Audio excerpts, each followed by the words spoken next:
It's been a bit of a slow news week, but I have a couple of PSAs to help pass the time. There's been a couple of cyber attacks against two pretty big gaming communities, and if you're a Spider-Man fan outside of the US, I think I might be able to save you a couple euros. First up, Final Fantasy XIV has been the target of a recent DDoS attack, also known as a distributed denial of service attack, where targeted servers are overloaded with data or requests, or basically an overwhelming amount of traffic, causing the servers to get clogged up, crash, or just simply become inoperable. Final Fantasy XIV is now a very beloved MMO, which has been skyrocketing in popularity over the last couple years, so server space has already kind of been at a premium. The attack obviously compounds things by keeping players from logging on, disconnecting them, or just causing general issues with sending and receiving data. A Square Enix support page posted on August 2nd, "We are currently experiencing technical difficulties due to a DDoS attack. We are investigating the attack and taking countermeasures.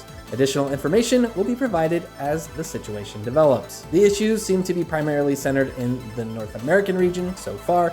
Unfortunately, this attack comes just days after Final Fantasy XIV producer and director Naoki Yoshida announced that plans to expand North American servers would be delayed until November due to a continued semiconductor shortage. That has to be really frustrating for Final Fantasy XIV players, and it's hard to imagine why somebody would want to attack that community, especially since the developers have built up a ton of good faith over the last couple of years, even halting their own sales to address server issues in the past. Well, as I mentioned at the top, Final Fantasy XIV isn't the only game dealing with cyber attacks and bad actors. Over the weekend, Bungie was forced to disable Destiny 2's text chat feature after an exploit was discovered that could crash a player's game simply by sending them a string of text over 200 characters long. Apparently, Chinese characters, which are encoded in Unicode, take up more memory space than single byte ASCII characters, which can then overflow into other parts of the game's RAM, triggering what Bungie refers to as a weasel error, which in turn immediately crashes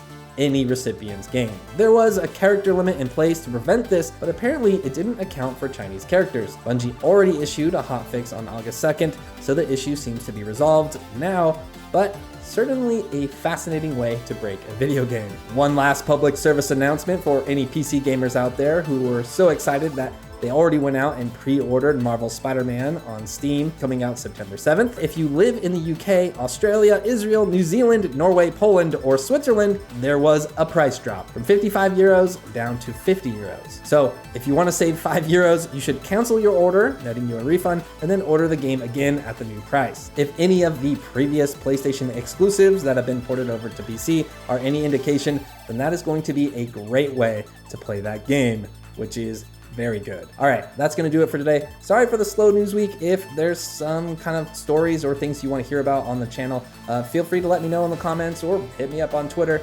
That's going to do it for today. Thank you so much for watching, and for more video game news and updates, stay tuned right here to Inside Gaming.